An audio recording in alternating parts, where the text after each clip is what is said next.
Hello everyone and welcome. In this demo, I am going to show you how to bulk import staff in openSIS. From the side navigation menu, navigate to Tools. This will open the Tools page, where we can access various utilities available within openSIS, including data interchange, end-of-year processing, system log tools, and developer tools. Under the Data Interchange section, click on Staff Bulk Data Import. This opens the Staff Bulk Data Import page. Here, we can see the complete bulk import process explained in 5 simple steps. Let us go through each step, one by one. In step 1, click on Generate and Download Data Import Template. This downloads the Excel template that must be used for importing staff data into the system. After downloading the template, open the file. If prompted, click on Enable Editing. We can now see an empty spreadsheet containing all the required staff information fields as column headers.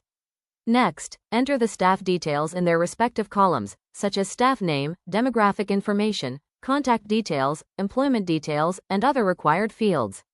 After entering all the information, save the file from the File menu. Now return to the openSIS portal. In step 2, click on Upload your file. Please note that the supported file formats are XLS, XLSX, and CSV. Click on the Upload area and select the file that was saved in the previous step. Once the file has been uploaded successfully, proceed to step 3.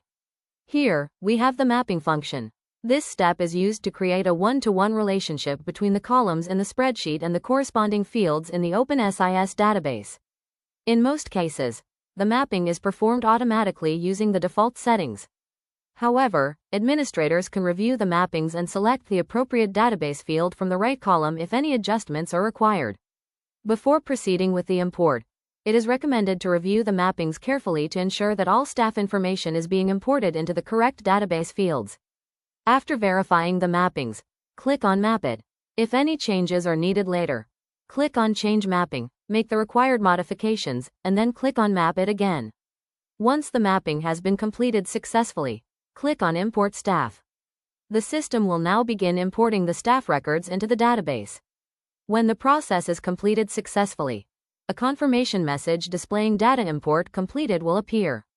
Now, let us verify that the staff records have been imported successfully. Navigate to the Staff module. Then click on Staff Info.